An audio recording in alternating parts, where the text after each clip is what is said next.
Welcome to another edition of the Roar of the Lions UK podcast, episode 358, Bojo Bozo. My name's Matthew Turner alongside Ashley Soden. How you doing, man?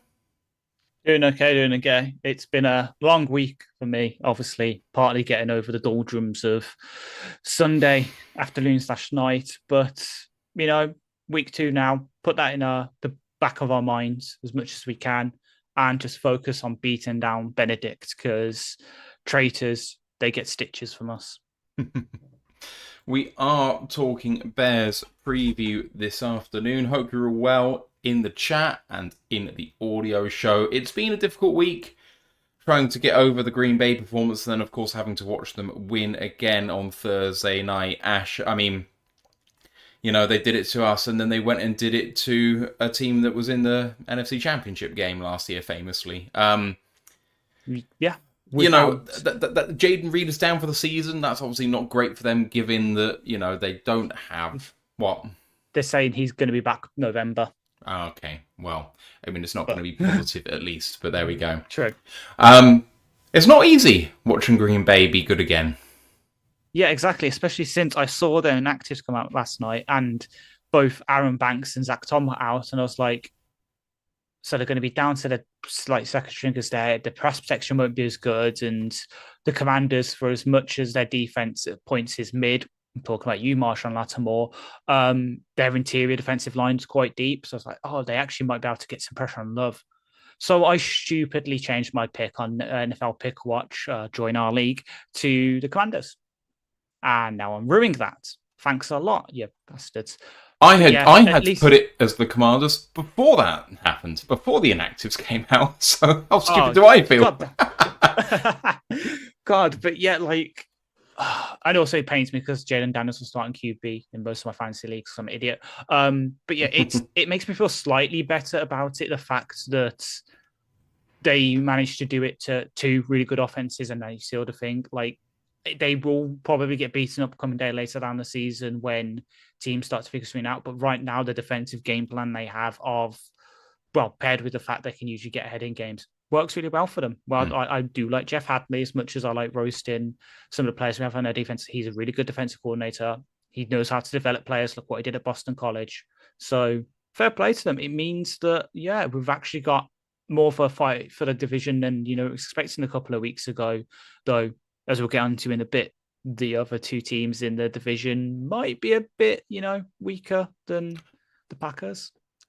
Maybe weaker than us. That's what we're going to try and find out today. Just before we start, do come and join our Discord channel. I've put the link in the live chat. It's also in the description of the audio pod. It'd be great to see you there. College Football Podcast was on Wednesday. We're looking back at week 2 and looking ahead to week 3. It was a long show, I know, because I was here doing the editing afterwards. Thanks, Ant. Please do like this episode, sub to the podcast. It'd be great for you guys to do that. We are 40 or so people away from 2,000 subscribers on YouTube. So if you haven't done that already, we'd be eternally grateful if you could to get to that milestone for us or help us get there. And please do like Lions Nation Unite, Herman Rawls Project, to bring the best in Lions content creators together. They've got a vast array of contributors, Ant of which, of course, is one. They do some really good work over there. A like is all it takes. Twitch affiliated, YouTube monetized, tip jar down below. If you want to show some love to the show, that'd be fantastic. Do offer channel memberships as well. And we have a feedback form too in the YouTube description. If you've got any feedback, anything that you'd like to see from us, please do put it in there. All right.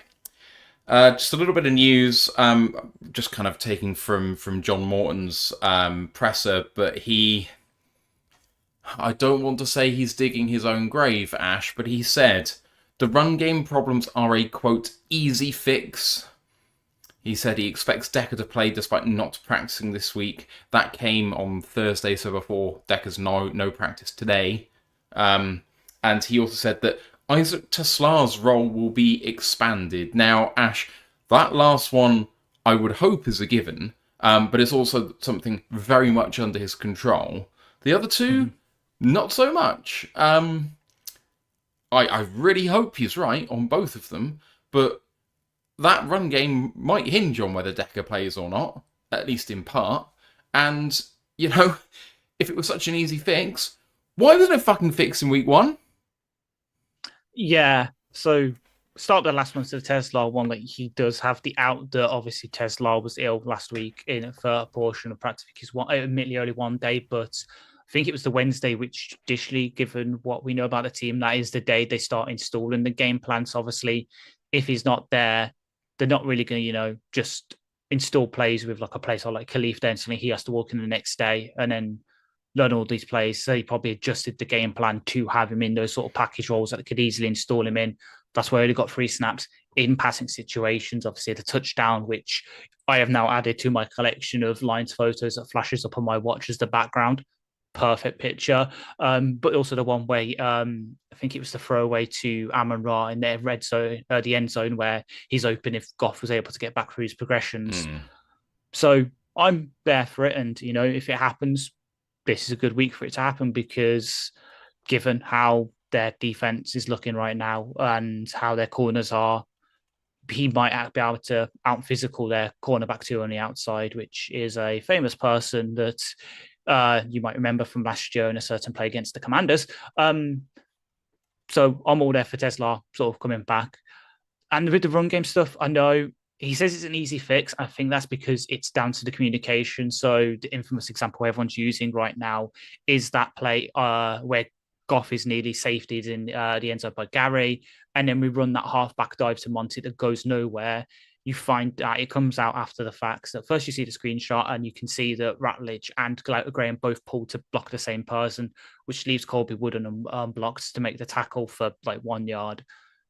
But then it comes after the game. Actually, it was Ratledge and Decker running this the wrong play. Goff had done a check at the line based on what the Packers were running on their defensive front. Mahogany, Glasgow, and Saul got the right call, but Ratledge and Decker didn't. So they were running a completely different play, which is why the blocking mess happened. So if that's true, and all they do this week is really just nail down that communication, maybe simplify the checks to the line, because yeah, it's great that Goff has this command of the offense and he has 1,000,002 checks he probably can do at the line.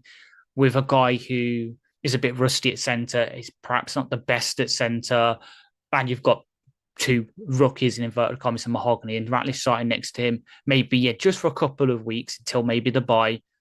Almost like we heard a couple of years ago when Goff first came here and we had to simplify the checks.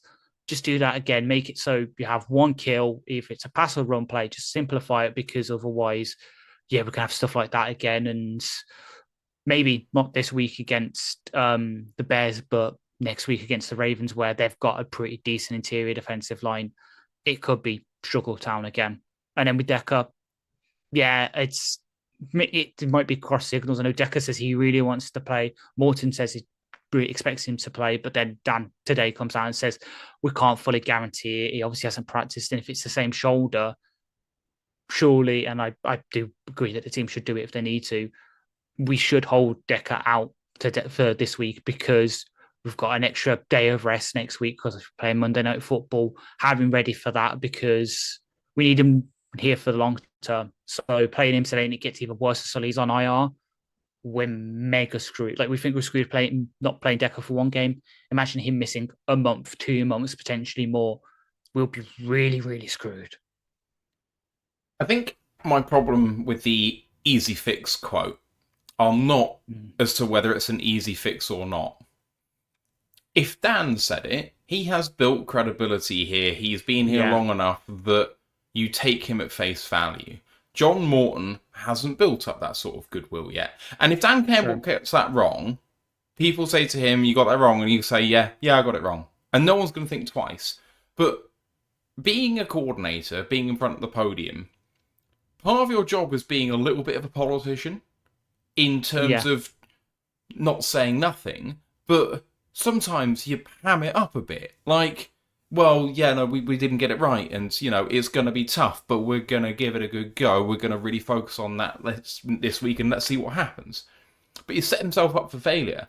If it doesn't work, if there is one miscommunication in this coming week, there will be a question.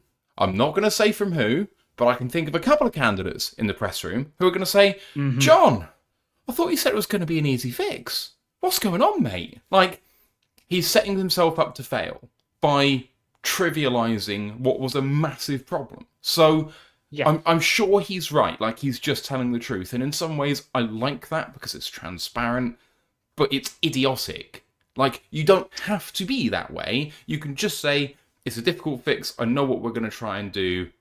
Let's see what happens. And then yeah. no one would question it. But Is that yeah? It's we kind know of there are some trolls in the press room, and it just doesn't make oh life easy for him. yeah, exactly. Like, and then I know obviously it's not on our news sheet, and we want to get out of here quickly, but you look at the other coordinator press conference and what Shep said. Like, that is a number one. You can see why he won over the players, Absolutely. but number two, the whole like no excuses mentality when people, I think, I can't remember who asked him, but someone asked him, oh, yeah, no, Terrian had the groin injury. Does that affect his playing? It's like, well, if he's healthy enough to go out there and play, I don't want any fucking excuses. Like, and It's the Josh Tevin, Pascal argument all over again. yeah, Come on, you got to give me credit for that one. yes, I do give Yes, you credit. That's what I excellent. said. Yeah, But no, and Shep, like, he managed to give credit to the team whilst taking responsibility at the same time, yeah, and that's perfect. I think I didn't really listen to that one in detail, but paraphrasing, I think he said something along the lines of, "It was a terrific defensive performance apart from three major mistakes, and we can't afford those three major mistakes. But three defensive mistakes out of all of the plays we had equals a good performance."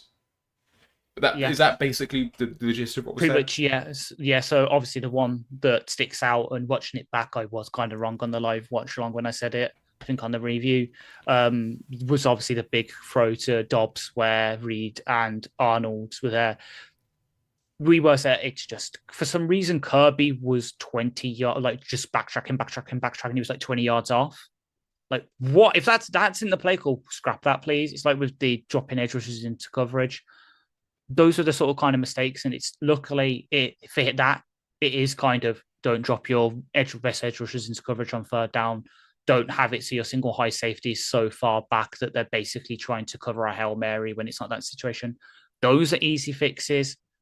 But for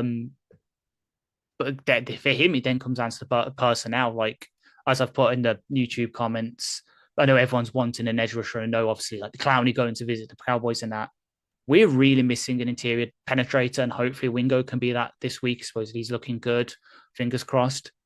That's what really hurt the team, because then they can just double hutch, and if no one's winning their one-on-ones on the other side or in the inside, getting the pressure to force the hutch, we're screwed up front. All right, let's talk about this game and let's talk about Bears. So we are going to go through some of the overalls. We'll talk about the roster. We'll talk about their off-season moves. We'll talk about the loss against Minnesota on Monday Night Football 27-24 in a game that the Bears very much should have won. There's no two ways about that. They were probably the better team. And that really hurts, especially given what's happened with both of those franchises over the past 5 seasons. It is one of those where, if you're the Bears and you win that game, going into the fourth quarter, there's no excuses. If you win that game and you get one over on the Vikings, is put them at the bottom of the division, or hustle them. You go into week 2 feeling supremely confident given how Caleb played, and we'll talk more about that in a minute. But yeah, super disappointing if you're a Bears fan. Anyway, Bears are of course 0-1. Their expected wins are 0.4, so suggesting maybe that Minnesota's comeback in the fourth quarter just about gave them the edge overall. Bet365, the odds for this game: Detroit are 14-5 on. That's minus 280. The Chicago Bears 23-10. That's plus 230. That means Detroit are 6.5 point favourites on the spread. It was 5.5 a couple of days ago. There's been some injury news which I think is affecting that. The over-under has dropped a half point to 46.5. Injury reports are out. The Lions have one player out in the linebacker Trevor Nowaski, who's still struggling to come back from his injury. Sione Vaki is doubtful, so he probably won't go. I think the doubtful designation is for 10% chance or less, so doubtful is very much doubtful. Questionable tackle Taylor Decker, who of course we mentioned earlier, he has not practiced this week. I think given he's a veteran, any sort of injury, it was him and Frank, they barely practice and then they play in the game, so I am hopeful that he will play. And safety Kirby Joseph, I didn't see what injury he has, but I'm hopeful he will play as well. Knee injury. Okay. So supposedly it's a flare up of what was he was struggling with in training camp, and it's only popped up today. Obviously, it was full practice Wednesday, Thursday. It's popped up saying training made him limited. So he probably, hopefully, will play because we need him. But yeah. For the Bears, nickelback Kyler Gordon is out. Highest paid nickel in the league, or am I dreaming? He did get a new deal, didn't he? He was he up got there. a new deal, and then I think he got beat this off season. I can't remember who by though. Yeah, but he was very highly paid. Doubtful is the wide receiver Ja'Day Walker, and questionable is defensive tackle Grady Jarrett. A few people were on the injury report but do not have a designation for this game. That includes cornerbacks Josh Blackwell and Jalen Johnson makes his first appearance of the season. Linebacker TJ Edwards, running back Roschon Johnson, and wide receiver DJ Moore, who I have to presume that he's on the report because of that gruesome hit he took at the end of the Vikings game. Yeah. I audibly gasped at that play. It was... it's not really a hospital pass because Caleb has no choice on that throw, but he just gets sandwiched between two guys. It was absolutely rough. So fair play to him for practicing all week and having no designation for the game. On injured reserve for this team, running back Travis Homer, defensive end Austin Booker, and cornerback Terrell Smith. Let's go through the starting lineups for this team, or the depth chart, for this team. Quarterback is Caleb Williams, backed up by Tyson Bagent, who I actually thought at one point might win the job in camp. Like, ridiculous the narratives coming out of it, but there we go. They also have Case Keenum behind those two as a low-key amazing quarterback three to have. Running backs, starter is DeAndre Swift, backed up by Roschon Johnson and Kyle Monangai, who low-key might be the best running back on that roster right now. Wide receivers, you have Roma Dunze, DJ Moore, and Lamid Zake. I can never say it, Zacchaeus. I'll get there. They're backed up by Ja'Day Walker, although doubtful. Devin Duvernay and Luther Burden. Tight ends are Cole Kmet and Colston Loveland, backed up by Durham Smythe. They all get a healthy amount of time by the look of it, so far at least. The offensive linemen, the starting five are Braxton Jones, Joe Tooney, Drew Dolman, Jonah Jackson, the return of Jonah to Detroit again, and Darnell Wright. They're backed up by Theo Benedette, Luke Newman, Ryan Bates, Kieran Emagaji, and Ozzy Trapio. On the defense, they play majority of their snaps in nickel. Their down linemen four are Montez Sweat, Gervon Dexter, Grady Jarrett, and Deo Odeyingbo.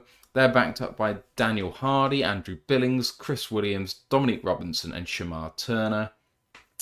The linebackers are TJ Edwards and Tremaine Edmonds, backed up by Noah Sewell, of course, the brother of one of our guys. Yeah. Yes, I knew that. I don't know why I said cousin. Just came out. Ruben Hippolyte II, who maybe is one of the more surprising draft picks of recent years, especially how highly he was taken, but I think he's availed himself quite well so far. And DeMarco Jackson.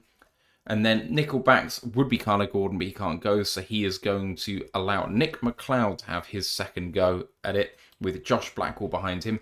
The outside corners, Tyreek Stevenson and Jalen Johnson, backed up by Jalen Jones and Nashon Wright, who got a good amount of go. He was the one who got the pick six, but also had a big DPI in the Vikings game. And then the safeties, Jaquan Brisker and Kevin Byard, backed up by Jonathan Owens and Elijah Hicks. Owens with a big stop on a two-pointer in the fourth quarter of that Vikings game. A very impressive play, and one of the better safety threes in the league, I think, probably.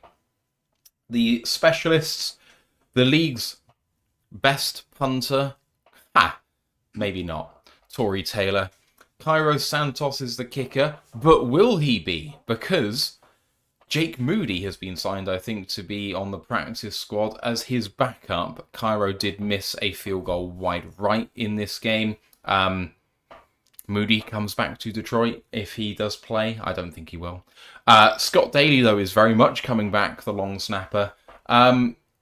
Ash, you have a look at this team, and it is much changed on last season. Some of that obviously expected because of the new head coach in position, a new coordinators and what have you. We'll come on to their off-season moves, but just thinking about the team as a whole before we discuss those moves, what does this team look like to you compared to recent years? The offense, obviously looking at the offense through the scope of it's going to try and basically set up to be like us. They've got some good pieces. The tight end room. So I think it was the Friday Detroit like sort of preview show they do now. That's the free one, not the one that's on Project Direct. Said they basically played double the amount of two tight end sets that they last week against Minnesota than they did last season. So I think it went from like 19 to 40%, which is mad. Like they've got some good tight ends. Komet is basically the perfect midpoint between Laporta and Brock Wright. If you sort of took Sam Laporta's skill points and Brock Wright's skill points, made an average of them, you get Cole Komet basically in Madden, and then Colston Loveland. Well, everyone knows about him. Obviously, the first round pick out of Michigan, the shock one. Everyone thought Tyler Warren would be the first one off the board in the tight end room, but there's Loveland, and that's what they do now. Do those two tight end sets. They've got some good receivers like Odunze. Well, we all know how much this podcast loved him when he was coming out 2 years ago in the draft class. DJ Moore, really good. Like I know, obviously, he nearly got killed on in the game last week, but he's a really good receiver. And then Zacchaeus, like I've said it since last year when he was on the Commanders, he is basically Khalif Raymond. So like that He's is so very good. He is So good. good. He was so good last year in Washington, and we're going to come on to it. He's paid $1.5 million. Must be the most Yeah. underpaid wide receiver in the NFL. Oh yeah, 100%. Except for well, with the asterisks of obviously people on rookie contracts. But and then you look at the backups like Luther Burden. I know Ant was very high in him. He could be the sort of pseudo Amon Ryan that ring. And then Devin Duvernay. I know he didn't get much run with Jacksonville and then Baltimore outside of special teams. He's a good slot receiver. If they go to some of these like empty set 4 wide receiver sets, he could be dangerous. Offensive line, I know they've restructured the interior like we have. Kind of down performances for all three last week against a pretty good Minnesota defensive front. So we can punish them again. Braxton Jones, the eternal sort of figure there. No, obviously they were supposed to be having a competition between him, Burnett, Shapiro, and Amagdenji going into camp. He's won it out still, but he could be done. Darnell Wright, won't talk too much about that matchup because it's on my preview tomorrow, nudge, nudge. And then it comes back to the running back room. Ben Johnson stuck with DeAndre Swift again, but with Roshan Johnson being hurt and seemingly Mononkai not getting much run, we know what to expect out of Swift. We know how to beat him. So hopefully Anzalone is drilling that into our linebackers to what to do there. And then the quarterback, the main one, well, Caleb, scripted, great. We saw that last week. When he's off the script, can he deliver on scheduling inverted commas? We saw last week it's still an issue for him, and that's what you need to do in a Ben Johnson offense. So overall, that's that. And then the defense, it's basically the same as last year. Like TJ Edwards being back for them this week is a big boon for them. He's a damn monster. But the front line, the defensive line is okay. Not too good, but not exactly like standing out. Like Svonta Sweat has reverted to his edge 2 status. That's what he should be. And then the secondary, well, Kyler Gordon's good. So him missing is a big thing. Again, read the preview. But them having Jalen Johnson, who is a top 5 core in this league, unfortunately, him being back, that is a big thing. Let's hope, he's shadowing JMO rather than Tyreek Stevenson, because I don't want to have another unsportsmanlike conduct penalty again. The overwhelming feeling I have on this team is that I'm really positive in the direction that they're going. Mm-hmm. Just as a broad brush, I look at the moves they've made, I think about what I would do in their position, and I would have done a lot of what they'd done. Now, I think with Cole Kmet in place, and they've paid him, not a huge amount, but they've paid him, I'm pretty sure. I don't think tight end would have been high on my agenda in terms of draft pick, and we'll come on to those moves in just a second. But other than that, I think Burton is a great pick. I think that bringing in Tooney and Jonah in the interior, and then Drew by trade, and then Drew Dolman by free agency is just solid, good moves. Running back can come. That's something that sometimes you find a diamond in the rough just through picking someone up off the scrap heap. That doesn't have to be something you necessarily go for year one. There's weapons for Caleb. They've invested in protecting him. The defensive line is maturing. Dexter has looked much better. Odeyingbo invested in, and he looks like he could be very good. Sweat obviously had a great end to last year. And then Jarrett is obviously an upgrade on what they had. And they invested a second-round draft pick in that position. Linebackers were already good.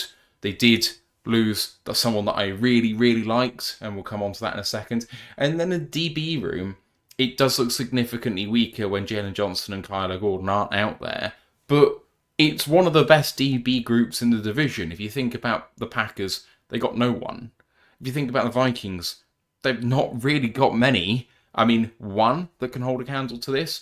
It's really, the Lions and Bears that have kind of invested in those positions and kind of go up against each other. I know I've been down on Stevenson since the Fail Mary that he had, but he's still a reasonably good cornerback as long as he's actually watching the play that's happening. So, I low-key think this team is and should be competitive. The big problem is chemistry in bringing this number of acquisitions in. So it's going to be one of those teams that, if they're not dead and buried, might get better down the stretch.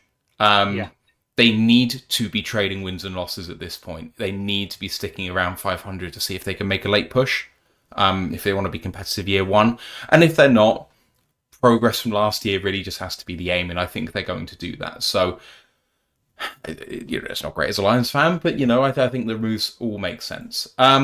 In terms of the off-season moves, then, I've talked about Odeyingbo. He's 3 years, $48 million from the Indianapolis Colts. Grady Jarrett, 3 years, $42.75 from the Falcons. Drew Dolman got basically the same contract, also from the Falcons. Tight end Durham Smythe, 1 year, 2.5 from Miami. Quarterback Case Keenum, 1 year, 2.25 from Houston. And then Zacchaeus, the wide receiver, 1 year, 1.5 from Washington. They lost interior offensive lineman Coleman Shelton, and Tevin Jenkins, linebacker Darrell Taylor, wide receiver Keenan Allen, linebacker Jake Martin, tackle Larry Borum, and the linebacker that I referenced before was the UDFA starter that they had for some period of time before bringing investments, and then was maybe one of the best threes in the league, as Jack Sanborn.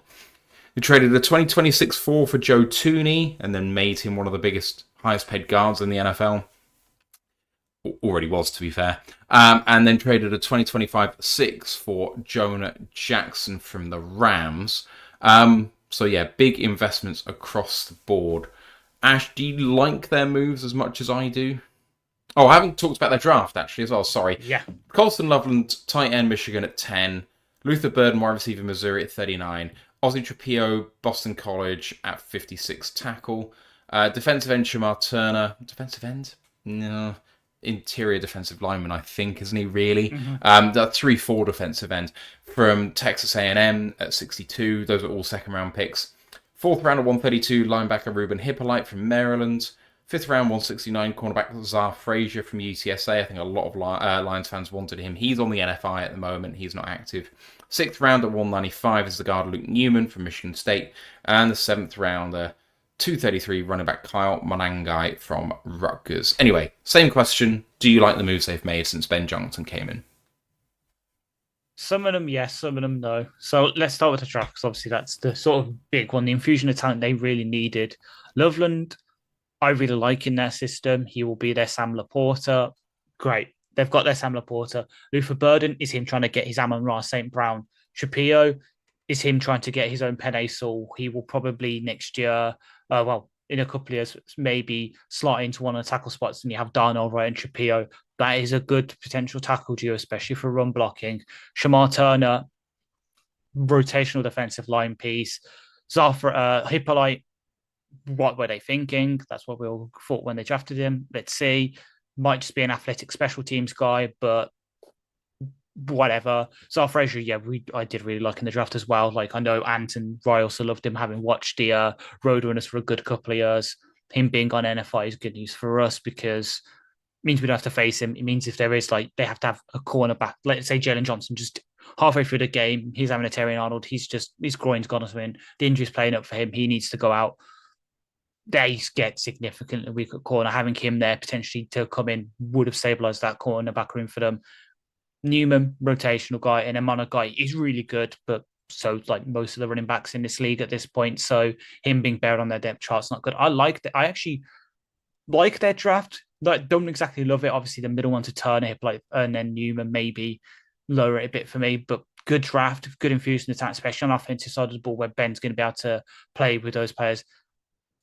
And then you come to their free agency. Losing Sanborn is mad. I agree with you. He was arguably their second best linebacker last year. And obviously, TJ Edwards they've paid, and he's great. He's their best. And then they've paid Tremaine Edmonds all those years, goes the youngest player ever came to the league, blah, blah, blah. Sanborn outplayed Edmonds last year. It's just a matter of money and contract length that he didn't win the job. Losing him is a big loss. Wareham, I know he's a replacement level tackle, but he was good. He was stable. Keenan Allen, well, you could see last week they were missing someone who could get open on the non-scripted plays, the route running and that he offered. I know when they first signed him, I kind of predicted to be a 1 year kind of thing, and he wouldn't have the impact he did. I hold my hands up. He was good for last year. Tevin Jenkins, well, he just wanted to get out of Dodge, didn't he? Like, that's a good backup offensive lineman. Now he's with the Browns, I believe. So discuss him in a couple of weeks. Shelton, just failed experiment center. And then you come to their moves they made, bringing in guns. Agree with you, Zacchaeus, great signing for them. He will be there. He's their clear frame. I know it's a 1 year deal. Will not be surprised if he has a clear flag sort of impact on their offense and they re-sign him to a bit of a longer term deal at the end of the season. Case Keenum, really good sort of cerebral kind of clipboard holder QB that they need in that room because Caleb, I know it's a new, he's been in 3 different systems already, technically, because obviously he was with Oklahoma, then he went to USC. Was it Oklahoma? Yeah, Oklahoma and USC, and now last year in the Bears system. Ben Johnson's is the most complicated. Keenum's been into having him there to help Williams and Bajent learn the system. Good. Smythe, good blocking tight end. Drew Dolman is a good center, though I think he's a misfit for the scheme because he's more of a zone blocking center than he is a gap blocking center. We know from watching Ben Johnson all these years that he primarily does like his black gap runs to build on for the zone rather than the other way around. So a bit of a mismatch there, but it's the best center on the that was available in free agency. So a fair play to signed him. Grady Jarrett, bit too long term for me. He's kind of in that sort of range now, into my mind, where he was like Calais Campbell and that, where he's a good veteran presence to have. You don't want to sign him to more than a 2 year deal because what happens if the age really hits him? He just falls off the cliff. And then Odedingbo as well from Indianapolis, overpaid, but you need to overpay for edge and all that. So again, it's like a sort of B plus draft. B to B minus free agency. They've added talent, which they needed to do with considering how bad they were.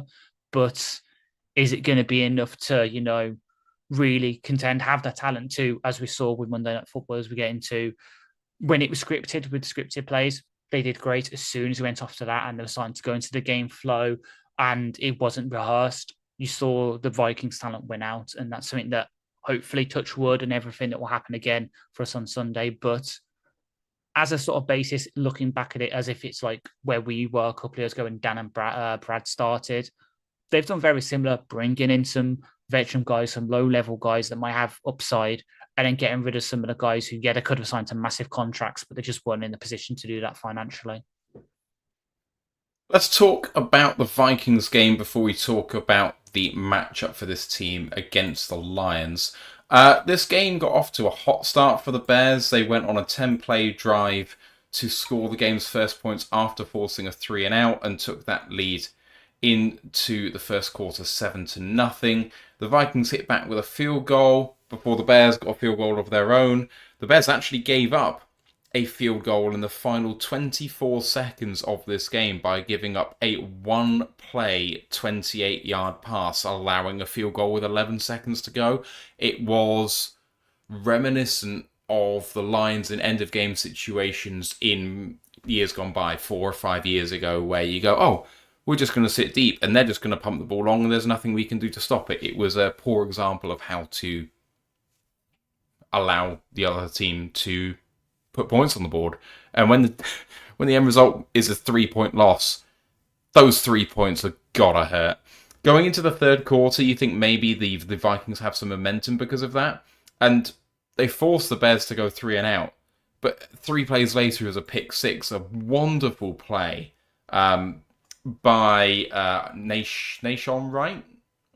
Yes. Yes, it was. Nation Wright. Read JJ McCarthy brilliantly. It was 3rd and 1 and a one-step drop and just rip it to Justin Jefferson. And cornerback just broke on the ball. We knew exactly where the automatic read was going to be and walked it to the house from 74 yards out. So you think all the momentum would be with the Bears after that point, but since that point, they really struggled on offense for the majority of the second half. They missed a field goal wide right, as I mentioned. Their drive length for the second half was 3 plays, 5 plays, 11 play missed field goal. 3 plays, 5 plays, 5 play touchdown, and a 1 play fumble to end the game. It was just the fire drill at the end. So, they really struggled to extend drives when they were in the lead in the second half, whereas the Vikings kind of really turned it on. They went 3 and out in 5 of their first 6 possessions in the first half, but then their drives after the pick 6 went 3 and out, 6 play touchdown, 3 play touchdown, 9 play touchdown, and then they did punt at the end of the game when they maybe could have avoided that.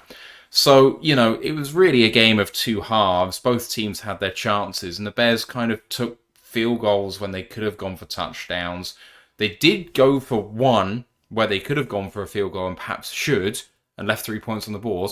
And, the giving up of the field goal at the end of the first half and not going for the field goal on 4th and 3 at the 25 means that, this could have very much been a 3-point win with the right decisions and with a bit better execution for the Bears.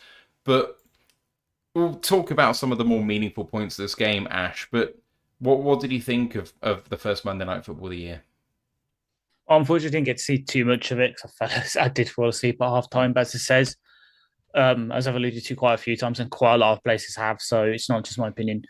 The bits where you could see it was the scripted plays, stuff they put in the game plan, they've practiced over and over in practice that week, looked amazing. Like, if that had me scared person, I was like, shit, like, is Ben actually going to do this? Is he actually going to, get all of the stuff out of Caleb? Is he going to be a great head coach and offensive coordinator?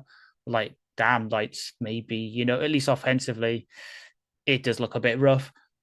And then, as I've alluded to, and everyone has, they got out of that. It started to being into the sort of natural play calling, should we call inverted commas, and it all fell apart. Like, Caleb started like 9 of 9, 10 for 10 or whatever it is, and then finished with what he did, 10 for 10, and then finished like 11 for 24. Like, not exactly good. And it kind of fell apart. And defensively, well, we know they had it. Like, they had Minnesota on the ropes for 3 quarters. Like, that pick 6 by Nahshon Wright, who I've seen on some Madden stuff, like, he's not exactly great. I'm saying that, and then you'll probably have a play against us this week as well. Probably. You're setting us up for failure, just saying. I am. Always. Always. I tried to set us up for victory last week and saw how that went. But their defense, and Dennis Allen again was one of my candidates for when Glenn went into the Jets. I was like, Dennis Allen, I could really see that he could come in here, and he's a veteran that Ben's managed to get him. Fair enough. We stuck with Shep. I'm completely happy with Shep, but you could see Allen kind of being a good play caller. It's just in the 4th quarter, the team lost its legs. It doesn't currently have that kind of like the, I don't want to say grit, because I've said that sort of thing, but the sort of balls right now where they know how to finish out these games. They're like us when this regime started, where we just didn't know how to win games. We didn't know how to grind out those kind of victories, and it cost them in the end. And yeah, even the special teams where Santa, they tried to kick it out of bounds, but because he has a noodle leg, he can't do that. Kicks into the end zone and it burns the 2 minutes warning. Like, it's just those little things that they haven't learned to do yet, and they could get there for sure. But again, with the Bears, you're sort of betting against record there, because, otherwise they would have had a 4,000-yard pass, a touchdown pass, all this. There's a load of maybe could have, shouldas with the Bears. They haven't really got to the we did yet. And hopefully they don't this weekend. Hopefully they do against the Packers and the Vikings and the rest of the games. But this weekend, let's hope they're still in the learning phase. Yeah, to put some more meat on the bone of exactly what happened in this game, I don't think that necessarily the coverage was incredible, but the coverage was passable to good. Especially given the injuries that they had, I think that was extremely impressive in the first half. What really made the difference on defense was how disruptive that defensive line was and how good the linebackers were in run fits behind that. You saw across the line every single player make plays. They were forcing what is an extremely good Vikings offensive line into the backfield. They were tackling people behind the line. JJ McCarthy wasn't being allowed to settle at all. He was being put under a huge amount of pressure, and that is what led to a lot of 3 and outs. If that happens to this Detroit offensive line in its current state, and I'm kind of jumping ahead of myself, it's going to be an interesting game. And on offense, you're talking about the scripted plays, and that did show up. I actually think that Caleb was, and I know this isn't the popular angle, I thought he was impressive throughout the game. There were some missed throws. There's no doubt about that. And some of the misses were not good. But on a down-to-down basis, I thought he moved the ball very well. There were a few just hit your back foot and rip it throws that were right on target. There was an especially good cover 2 beater to DJ Moore, which was excellent. That was the 10th throw out of the 10 for 10 start. A few things on offense that are really going to hurt, and I don't see any fixes for this, is the lack of discipline on the offensive line. There are so many false starts. There are so many holding calls. The biggest person who's responsible for that is Darnell Wright. He's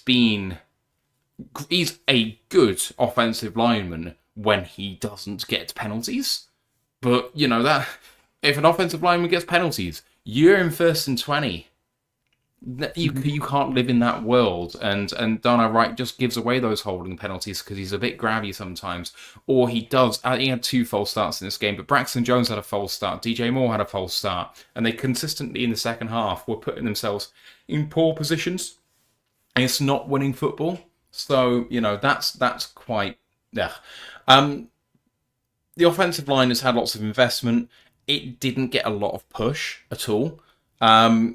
So they had 119 yards on the ground, but 58 of those were Caleb Williams. DeAndre Swift went 3 yards a carry on 17 carries. They really fed DeAndre Swift the ball. No other running back got a touch in the running game. Mm-hmm. And Swift just, they were trying everything. That stretch plays, outside zones, tosses, inside zone, power. They were doing kind of a little bit of everything with him. Nothing really worked. And to be honest, I don't think a lot of that was Swift's fault. He seemed to be running the plays, apart from one where I think he said, I didn't do what I was meant to do there, or something like that. But beyond that, it looks like he was trying to execute the plays as they were designed, and it just wasn't really working. So in the run game, I do wonder whether the Bears have really got this sorted out as yet. But don't worry, guys. It's an easy fix. We found out from our offensive coordinator that this is an easy fix, so don't worry. I thought that Odunze in the passing game looked like an absolute beast. DJ Moore's. The chaos really came to life. I was disappointed as a Luther Burden fantasy owner that he only had 1 catch for -3 yards. He looks like a live wire. I'm looking forward to seeing him play a bit more. Loveland was kind of held back a bit. They only had 6 total targets and 3 catches to the tight ends when, that should be Caleb Williams' best friend. So it'd be interesting to see how much they get used in this game. But it's one of those things where Caleb came out of it for me. I felt more positive about Caleb than I have done for all of last season. He was executing plays and he was executing the offense exactly the way I wanted to. There was one really memorable 3rd down where he was flushed out the pocket and had to run towards the near sideline running to his right, and he ripped it to Odunze for a 1st down. Timing was impeccable, getting out the pocket not too quickly, throwing it perfectly on time, moving the sticks. And I was just like, no, he's still got this. And a few of the poor plays he had there, he was under pressure. There was one really bad one where he shouldn't have taken an intentional grounding, and he did. But I think it was positive signs for Caleb. So it was an interesting game. I think the Bears really threw it away overall. Let's talk about what this is all... Oh, actually, sorry. 2 more points. The offense was a bit weird in terms of there were lots of swing passes and screens, and they didn't work particularly well. That was wide receiver screens, running back screens in the main, and then just swing passes out there where you had not enough blockers out there for the number of defenders that were out there. I don't know whether that's just poor quarterbacking, whether it's poor play calling, but that really didn't work. And the other one, and I mentioned it before, Tory Taylor. Yes, you have a big leg, but if you don't have the hang time to go with it, you are outkicking your coverage. This means you are exposing your team to the prospect of really big returns. You don't want to do that against us. We are going to score touchdowns if you do that against us. Who does that sound like? Well, a lot of punters in the NFL, to be honest. The last moment, so Ryan Stonehouse, the old Titans punter, who was like Tory Taylor. Oh, this is the best punter to ever come out of college, and it never works in the NFL because of that. I'd rather have J.K. Scott, and I mean that sincerely. Yeah. And J.K. Scott's a terrible punter. I still can't believe that man has an NFL job. But you may not have a big leg, but if you don't outkick your coverage, yes, the starting field position is going to be good, but you're not risking just having a touchdown coming straight back at you. And, you know, that's worth something to me. Anyway, running offense for the Lions versus this Bears rush defense, what do you think? I swear to God, I hope it bounces back. Like, that was the one thing, and I know we kind of didn't mention the review in that, but we could see the bouncing outside wasn't working. Hopefully, especially since this is going to be a revenge game for Monty, you know what he's like. I hope this is a Monty game, and I say that as someone who people in our fantasy league will know. I drafted Jameer 101 in our fantasy league because I somehow got the first overall pick when we randomized it. Hell yeah. I hope it's a Monty game. Just grind them down the middle. Poole, their linebackers and safeties forward in the run game. Then you can start doing the Jameer stuff, and it will help the passing game as well. So I swear to God, I hope it's just a ground and pound game, at least initially. Draw their linebackers safeties in, then we can start playing with them. I have my concerns about this. The Lions were not good running the ball last week. Is the Green Bay defensive line better than the Chicago defensive line? No. Parsons maybe changes that maths, but Parsons played a handful of snaps. If Parsons isn't on the field, I don't think so, personally. I would much prefer in run defense to have the Bears defensive line. I just think it's better. Yeah. Man to man, I think it's better on run defense. Pass defense is obviously another thing in terms of that team. So, you know, I think they're going to be in our faces. I think that it is going to be one of those, whoever wants it more is going to get this one because it's going to be a point of emphasis for this game. Gervon Dexter has turned into a man I really didn't expect, and I think he's going to be right in the face of Graham Glasgow saying, beat me if you can. So I think this is going to be maybe one of the matchups which really defines this game, because if the Lions can win this way, it's the way they want to win. They do it even when it's not going well. If the Bears win here, that could be the ball game. If the Lions win here and they win time of possession, it's going to give them the route to victory. Although, as we found out from last week, time of possession isn't everything. Going on to the passing offense for the Lions, what do you think about this one? I won't go too much into the nickel versus Amon-Ra debate. Again, that's on the preview, but I think we'll have better success. Like, the Bears don't play the same kind of style of defense that the Packers do. It's very much we know this defense out and out because it's what Aaron Glenn's run here, it's what Shep's running here. We know what those corners can do, and it's a lot of press man stuff that we practice against a lot. So we should have better success in that way. And again, I know I said this last week with the Packers cornerback room, but Jalen Johnson's great. He will probably shut down whichever outside receiver he's on.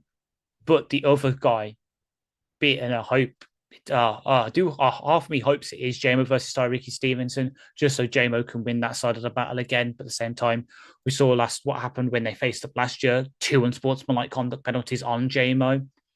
Let's not have that. But I think we'll have at least in terms of Laporta, Gibbs, Amon-Ra, maybe JMO if we use him in a slot a bit more, maybe Tesla if we have some of those packages with him that basically use him how Arkansas did just to ease him in. We'll have success there. It's just Johnson will probably win his on the outside, and then Stevenson will just go and manage him versus JMO because we don't want to lose JMO. we don't want to lose JMO to an unsportsmanlike conduct thing. Yeah, it could happen. Just trying to think whether Jalen Johnson is expected to travel with the lead receiver, because they're playing a bit more man now, aren't they? So that would tend to be yes, I would say. Potentially. I mean, we've played man a lot, and we didn't last season. For the most part, it is a sort of left-right, so we can do that kind of matchup thing. But then again, it's what do you want to do? Do you want to put JMO on against Jalen Johnson, where you might get the occasional deep pass, but for the most part, that field stretching element of your offense is then negated, but you're also making it easier for Tesla to have and Khalif to have an impact on the outside?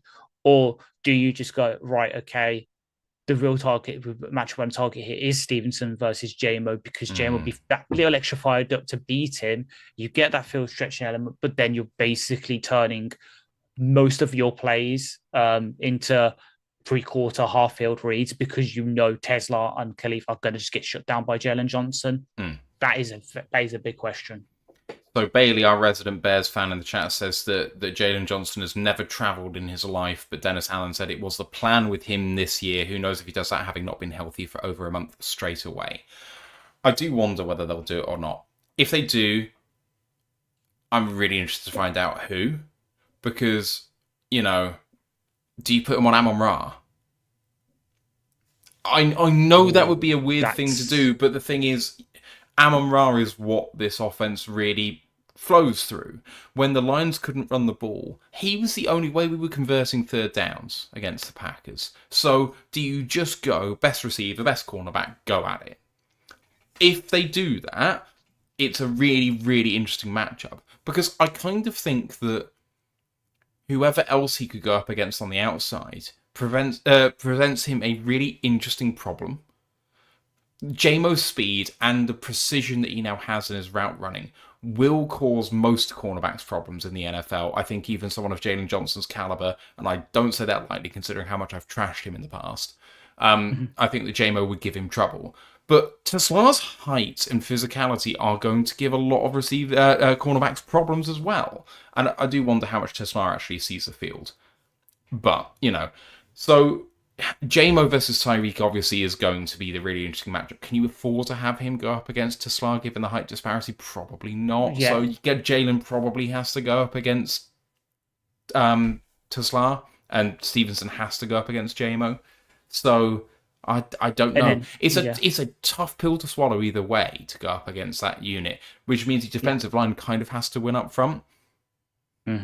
Exactly, and that's because that's the thing. You say if you put Jetta Johnson in the slot against Amon-Ra to try and protect Nick St. Cloud, because he had an okayish game last week. PFF didn't say he did, but he was only targeted. He was targeted twice, gave up one catch for like 2 yards. But if you sort of who do you want to have your weakest cornerback against? Yeah, the focal points of the offense in Amon-Ra, or do you risk it with the potential breakouts person on the outside in Tesla? Do you then bring in LaShawn Wright, who you got that pick six, but isn't exactly, a starting level corner? Do you put him against Tesla and see if he can sort of have the rookie struggles, press him a lot? Because obviously Tesla hasn't done that. It is an interesting debate for Dennis Allen, but either way, there should be a matchup we can exploit to at least to get the game started, and then you sort of build off from there. There's a Nashon Wright. It's going to be Nick Cloud, isn't it? But never know. Yeah. Anyway, Nashon Wright. I mean, you put up Nashon Wright against Amon-Ra and just let Goff mindlessly throw to Amon-Ra. There could be a pick six coming back the other way. It's going to be an interesting watch. Anyway, I'd say slight advantage to the Lions on that one, and maybe slight advantage to the Bears in run offense. I just don't have the confidence in that running offense I would like. On the other side of the ball, run defense. I erroneously said that the Lions were one of the top run defenses last year. In the last show that we had, so I won't make that mistake again. But I do think that it is still a good Lions rushing defense. We didn't give up much at all into the fourth quarter against Green Bay. Going up against a team that really struggled last week against the Vikings. Your lead back is DeAndre Swift. This one seems a bit more clear than the other two sides of the aspects of the game that we talked about just now. Exactly, yeah. And this covers both this bit and the next bit. There's also the added factor of it's in full field. we're going to get full starts on that offensive line. The crowd is going to be fired up. They want to get a win after last week. They want to get a win because it's against Ben Johnson. They want to get a win because it's the home opener. They want to get a win because it's against the Bears. They are going to get fucking loud, especially on third downs. That's going to cause full starts. As you said, this offensive line was full starting all that last week as it was on Monday Night Football. What they're going to be like in an absolute hostile environment like Ford Field when it's rowdy. They are going to put themselves in bad situations that way, let alone with hopefully us being able to prey a bit on the miscommunications on the interior, prey the fact that Braxton Jones is a good pass blocker, but he's not as good as a run blocker. And yeah, it's a downgrade in running back we're facing. We're going from facing Josh Jacobs, who is top 10 in the league. I'd say the higher end of like the 5 to 10 scale, but he's good, to DeAndre Swift, who is a starting level running back, but he's on the lower end of that. It should be a bit easier to sort of contain. And as you said, we were getting Green Bay, especially early, into those 3rd and 6s, 3rd and 7s, 3rd and 5s, because we were stopping the run. We can do it. We've shown we can do it. It's just, can we do it for 4 quarters? Respectfully disagree that DeAndre Swift is a starting running back in the NFL. I mean, he literally is. I don't think he should be. I think, given what we know about him, what he's shown, that I would be relegating his role to being the change of pace, scat back, running back 3 type. His pass blocking has improved a lot since he left Detroit, and that, I think, is one of the reasons why Ben Johnson has, 1, kept him on his team, and 2, started him, because he knows he's going to give Caleb a bit more of a chance. But as a pure runner, he can house it. We've seen that, but it kind of has to be luck. You just find the right way through without really knowing where you're going. Sometimes, a broken clock is right twice a day sort of mentality for him. I just don't think that's who you should be putting your stock in. I'd be much more worried about Monongai. When they actually threw him a pass, he, just looked good out there with ball in hand and lowering the shoulder and being a bit of a, bruiser. Pass defense. This is an interesting matchup. This is maybe like with our run offense versus their run defense. I think this is maybe the other side that's almost equally matched potentially. Our pass defense, we've got Arnold and Reed and Amik going up again, and our safety duo is maybe the best in the league. And then you're going up against the top 2 and Adunze, who's very clearly emerging. DJ Moore, who is one of the better wide receivers in the NFL, and Zacchaeus, who's one of the more underrated wide receivers in the NFL. Backed up by Luther Burden, who's clearly got something to him. Do they try and unleash it or not? I don't know. Ash, how do you see that side of the game going? Yeah, I see it as a bit of a toss-up, especially early when, again, got scripted plays, blah, blah, blah. And it does come down to whether Kirby plays, which I know is me trying to pick up my guy, but you think about it, who'd you rather play, like him or Harper, who's that safety we picks up from the Raiders, who has had good games for sure, but isn't the second highest paid safety in the league and one of the best ball hawking safeties. If we don't have Kirby a go, there is the chance there for Caleb to hit those deep shots, very much like how Jordan Love, when he got the time, was able to do us against us last week. If Kirby's not a go, it really does hurt our ability to limit the big passing plays, the explosive passing plays, which, Ben Johnson has infamously said that's all he wants. He wants explosive plays after explosive plays. Kirby, if he's able to go, even at 90%, 80%, just have him there for those kind of plays. Just have him patrolling the back end. Good. That should be able to help, because Arnold versus Adunze, that's going to be a good, fun matchup to watch. DJ Moore versus DJ Reed. Battle of the DJs. Great. Zacchaeus versus Amik. Well, Meek's hopefully had a lot of practice against Relief. That'll be a fun matchup to watch as well. And then you've got the potential for Brian Branch versus Cole Kmet, Colston Loveland.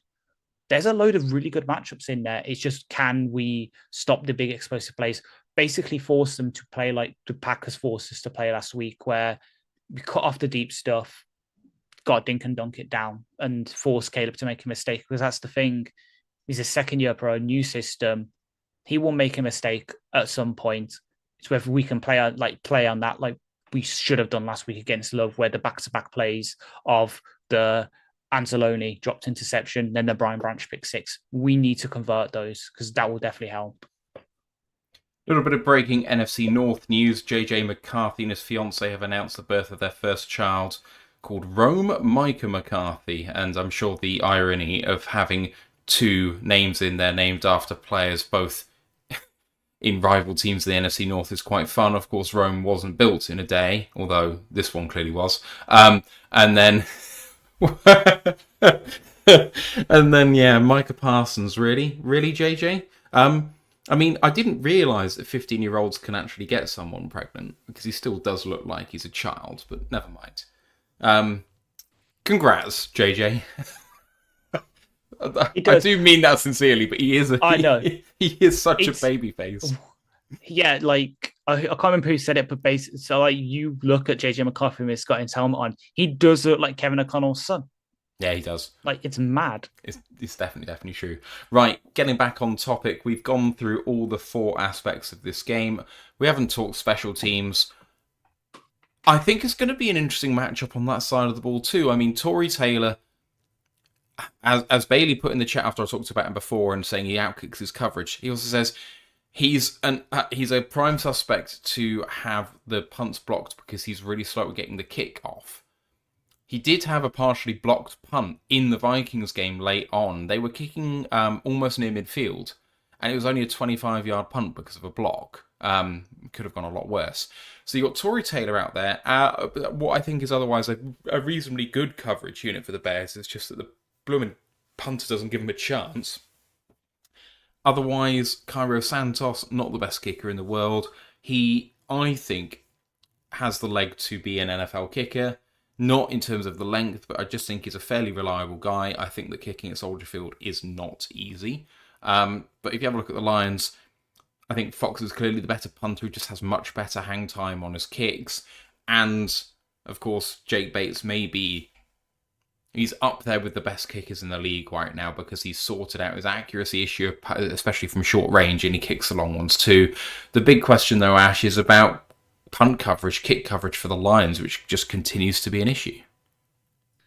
Yeah, you had to. I thought I'd got away without discussing that little dagger, but yeah, like people who watch us know, I've been complaining about this all preseason, and it complained about it a couple of times on Sunday. I don't know what's happened, but the coverage units have just gone to shit. I don't know what it is. I know it's supposedly, if you listen to various sources, that's the reason why Pittman isn't here anymore. We signed Monty Rice is because the team did not like what they saw out of Pittman on special teams on Sunday, and they went and looked for an upgrade, and we supposedly got that in Monty Rice.